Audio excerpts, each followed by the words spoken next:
Kapag kayo ay nagkaroon na ng family reunion visa to spouse dito sa Germany, stop. Hindi pa nagtatapos ang lahat. Hello everyone, it's me, Shani! Kung kayo ay nasa proseso ng pagkuha ng visa at wala kayong visa assistance, ay nako, narito kayo sa tamang video. Alam nyo, kapag kayo ay nagkaroon na ng family reunion visa to spouse dito sa Germany, stop. Hindi pa nagtatapos ang lahat. Kasi most of the family reunion visas, they only have 3 months validity.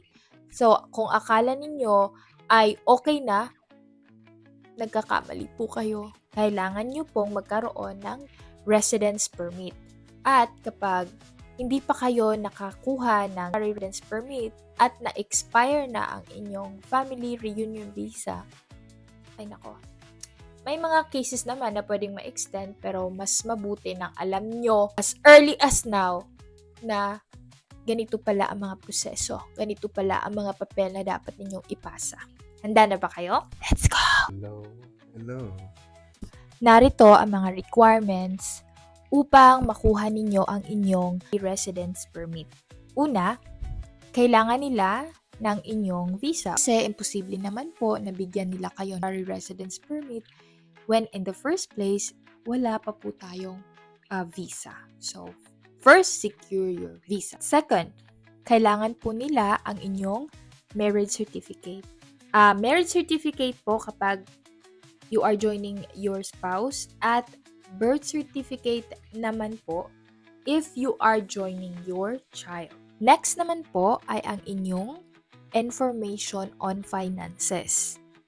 Kapag hindi pa kayo nagtatrabaho dito, ay, well, you can give your spouse's employment or training contract, or kung employed naman kayo, yung sa inyo, from job center, benefits awards, letter, student grant loan award, letter, pension award, letter, maintenance allowance, anything that will prove ng inyong finances information. Okay? Next po ay payslip from the last 3 months. So, yung payslip po ng asawa ninyo, pwede nyo po itong isubmit. If you don't have payslips, you can upload bank statements instead. Next, yung German language certificate ninyo, kailangan nyo rin po iyong ipasa.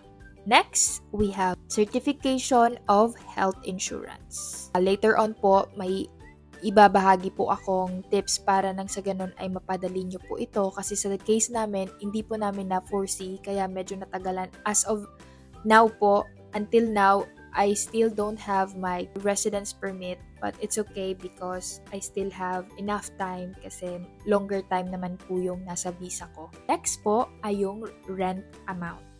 Bank statement showing most recent rent payment. Yan. And then, tenancy agreement. Po yung papel na nagpapakita na agreement ng landlord tsaka nung spouse ba ninyo or pamilya ninyo na nagre-rent ng house or apartment dito sa Germany. Next po is most recent service charge statement. Betriebskostenabrechnung. Most recent statement from landlord for charges such as heating, water, and waste disposal. Ayan. So, yun po yung mga requirements. At ito po yung tip para mas mapadali po kayo. Listen very closely, okay? Kapag on process na po kayo sa inyong family reunion visa sa Philippines, nakikita nyo na talagang approve yung family reunification visa ninyo or natanggap nyo na yung family reunification visa ninyo, make sure po na during legalization, you will have extra legalized birth certificate, marriage certificate. Pwede nyo po itong ipadala in advance sa Germany sa spouse ninyo nang sa ganun ay ma-record kayo or ma-register kayo ng spouse ninyo na nandito sa Germany under sa kanya health insurance. Kasi po, bago kayo maka-apply ng residence permit, kailangan po ang health insurance. At need po ng health insurance ang inyong legalized marriage certificate, legalized birth certificate para register kayo. Sanay naintindihan nyo po yun.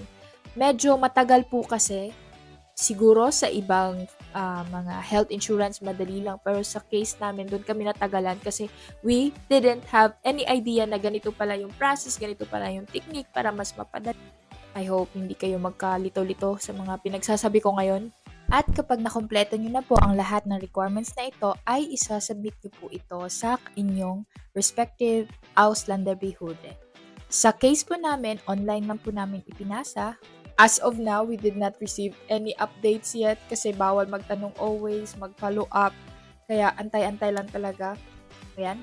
So, isasubmit sa Ausländerbehörde at wala kayong ibang gagawin kundi mag-antay. Uy, huwag kayong mawalan ng pag-asa. Dahil malakas kayo sa akin, here's the list of all the requirements for you to obtain your residence permit for longer stay sa Germany. You can take a screenshot po para mas mapadali. If you have questions and clarifications, pwede po kayong mag-ask sa comments at sasagutin ko po iyan kapag hindi tayo medyo busy at syempre pag alam ko yung sagot. Sana po'y nakatulong ang video na ito. Yun lamang. Paalam! Ciao!